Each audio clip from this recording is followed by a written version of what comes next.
The morning that cracked my life open started with a wrong number, and a little voice that shouldn't have had to be that brave. I was, in my glass box above River Point coffee going cold, pretending the quarterly report mattered when my private line buzzed and a whisper said, "Mister."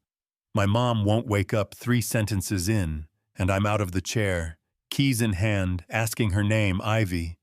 She says my brother is Noah. Mommy's sleeping on the floor.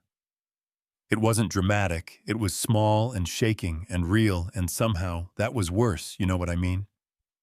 She didn't know her address, she knew the hallway, light flickered. The big trucks rattled the windows, Mrs. Nguyen cooked fish that made the whole place smell on Thursdays. The top lock was mean, I kept her talking while my elevator crawled while I blew lights. I'd happily pay for later. "Is your mom breathing?" I asked. She watched a chest rise a little. We called that good. I told her to lay a blanket on her mom's shoulders, to keep Noah next to her, to keep the chain on until she heard my voice right outside the door. The building looked tired, flyers over flyers, busted buzzer stairwell that smelled like damp and old arguments. I knocked, said my name, heard her tiny grunt at the chain. "I can't reach," she said. I did something. They never teach you in any boardroom, and every decent neighbor has done in a bad moment. I hit the door with my shoulder. It gave like a sigh. Inside was clean, poor, you know. The kind little cups on the counter cracked, linoleum scrubbed within an inch of its life, fridge humming at almost empty, and a woman on the floor, thin and beautiful, in the way that means somebody's been skipping meals, braids against tile breath, shallow pulse, soft. I called 911, did the basics I'd learned and hoped I'd never use, then opened the fridge again and saw half a cup of milk and one heroic scrape of peanut butter. "When did you eat?" I asked. Ivy looked at Noah like they share one mind. "Yesterday." We split a sandwich that hit harder than the door. I took both kids across the street, bought bananas and milk and bread and crackers and those noodles you pour hot water on paid cash like I was trying to outrun. A feeling came back in time to meet paramedics with quick hands and kind eyes and a name tag that said, "Alvarez, you the one who called?" She asked. "Yeah," I said, and we rode that tiny room to the hospital together. Bureaucracy was waiting with a badge and a binder. "Sir, you can't accompany minors who aren't yours," the clerk said. The voice of procedure. "Then call security," I told him. Buckling the car seats, my assistant somehow conjured in 10 minutes, because they're not watching their mother disappear into a van alone. A woman in scrubs with authority in her posture leaned over the counter. "Let him stay, I'll take responsibility," she said. Sometimes the system remembers its human parts. Yeah, that happened. Doctor Keene came in with winter in his voice and numbers on a chart. Exhaustion, dehydration, severe malnutrition, no organ damage she needs, rest, food time. The twins were asleep on 2 chairs, pushed together like a bridge. And in that instant, something in me, the part that thought success was about square footage and quiet elevators, flipped. I went to her room, read the chart. Tasha Reed watched her breathe. Told myself I'd leave when she woke and said thank you, and we returned to our separate planets instead. When she opened her eyes, she didn't waste a word. "Where are my kids?" she asked. "Here," I said, fed. "Safe, who are you?" A stranger who answered. She gave me a tired smile that knew the world a lot of strangers. "Answer, then hang up." I didn't. I told her, and I put the ugly and the tender on the table, the door, the fridge, the kids being braver than any board I'd sat on. "I have an offer that isn't charity," I said. "It's a job and a way out," she shot back fast. "I don't take handouts, good," I said. "Neither do I. Operations coordinator, real salary, health insurance hours that let her be home for dinner." "If you hate it, fire me," she actually laughed. "Fire you?" You heard me, what's the catch? You show up, you let me invest in the woman who kept 2 kids alive on half a sandwich and stubbornness. We stared at each other through the kind of quiet that measures backbone I can work, she said finally. But I won't be your good deed, you won't, I said. You'll be my standard. Social Services sent Miss McAllister clipboard for a sword, Mr. Grant. This is not how we place children. I'm not placing them, I said. I'm staying with them until their mother goes home. You don't have to like it. Just don't get in the way. She tried me again later with the line that makes people on the internet pick teams. Are you trying to purchase a family? She asked in front of Tasha. And I watched Tasha 3 days out of a hospital bed. Straighten up and set the air on fire. You will not talk about my children like a product, she said. Voice shaking, then steadying. You want to inspect me, ask about shifts, buses, rent due. Don't ask if he bought us, he showed up. If you've ever seen someone reclaim their story, you know how a room changes temperature. We walked out together 2 days later, Ivy holding her hand, Noah on my shoulders, into a sky that smelled like rain and taxis. I drove them to a small townhouse in Brookridge, 3 bedrooms and sunlight in the kitchen, like a promise temporary. I said, first month covered after that, it's regular rent, straight from your paychecks. I'm not moving you, I'm hiring you. She stood in the doorway, looked at the cheap swing set I'd had delivered like I was hoping for forgiveness. I've been judged for less, she said.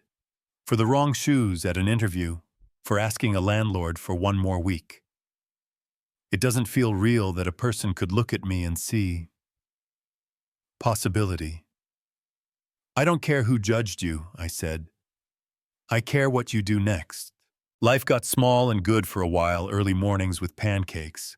We didn't negotiate, Ivy planting seeds in a window box, Noah building cities from cereal boxes, me learning to braid badly, Tasha taking my color-coded calendar and turning it into something alive, Rowan, my forever skeptic. Whispering that Tasha scared her in a good way, we told the soft truths at night. I confessed the boarding school loneliness, money can't shine, she confessed the husband, who left with a promise and a picture, and we did not say love, but it sat there between us, comfortable as a well-worn couch. 6 months later, I asked her to marry me in that kitchen, kids drawing whales on the fridge with dry erase markers. The ring was simple because she hates sorry money. Lucas, are you sure? Really sure? Because my kids can't take another goodbye. I don't do goodbyes, I said. And the twins whooped like I'd promised Christmas in July. Our wedding was loud and imperfect in a public garden because it felt honest. Ivy blessed the grass with red petals. Noah shushed a bird. The vows were easy. The dancing was chaos. And then I pulled a white cloth off an easel and showed her a rendering of a building with big windows and a yard for strollers and hopscotch. The Harbor House Family Center. Job training. On-site childcare. A pantry that looks like a tiny market, so dignity lives there too. Counseling rooms that feel like living rooms. A clinic where no one has to explain why the cough got worse last week. I can't fix everything, I told her, but I can fix this piece of our block, and I want you to run it. She looked at me like I'd handed her the moon and asked her to steer me. The director, I said. You know the maze, you know where the holes are. We opened without a perfect donor list. One guy told me I was building feelings. I told him I was building outcomes. Literacy starts when parents aren't choosing between a third shift and a nap. Some checks never came, fine, we built. Anyway, Tasha hired people who speak both English and tired. Maria from the neighborhood became her right hand. A former client took a seat on the advisory board. Because we keep seats for people who've needed seats in year 1, 300 families. Came through. Parents passed tests. Toddlers slept in clean cots. A woman in a blue coat launched a catering hustle from our shared kitchen. A teenager stopped missing school because infant care wasn't a prayer anymore. Not every story landed soft. A dad relapsed. A mom vanished. Mid-training on those nights, Tasha sat on the front steps and said, "We don't save people, Lucas. We stand with them," and that kept my hero complex in check. The twist came at our one-year anniversary speeches, selfies, the mayor asking about expansion, and a man standing at the edge of the lawn with grocery store flowers. He had Tasha's eyes and a twitch that said sorry before he opened his mouth. "Jermaine," she said, the past packing a punch. "The twins went still in that old way," Mama Ivy whispered. "Feeling weather like only kids can," he said. He'd been clean 8 months. He wanted to meet his kids. You could hear a paper plate skitter across the grass. Miss McAllister hovered, even she knew this wasn't in her binder. I said nothing, because this wasn't mine to answer first. Tasha took a breath that lasted a lifetime. "You left," she said, "not cruel, just true," he nodded. "I did. You missed fevers and first days and a little girl asking if you were a ghost," he swallowed. "I know you don't get to claim a title like it waited for you." His voice shook. "I'm not claiming, I'm asking." "I know." Lucas stepped in when I didn't. "He's their father in every way that counts. I just want to earn a seat in the back row." I felt protective, angry, weirdly hopeful all at once. Noah looked at me like I held a key I didn't deserve, Daddy. "Lucas, can he come to the party if we watch him absurd and perfect?" Tasha found my eyes. The whole conversation lived there. "Trust me. Follow me. Don't fix this for me." She turned back. "You can stay for cake," she said. "You can watch. You can listen. And after today, you can do the work, not with promises. With showing up." He nodded like a man picking up a heavy thing because it's finally time. I don't know how that part ends. Ladders like that are built one rung at a time. Maybe he climbs, maybe he slips.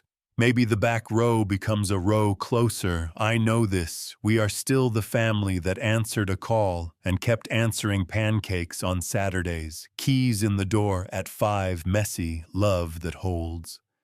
If your phone rings like mine did, pick up. And if you've got power, money power, platform power, time power, put it where the ground is cracking, not because you're a hero, because you're a neighbor.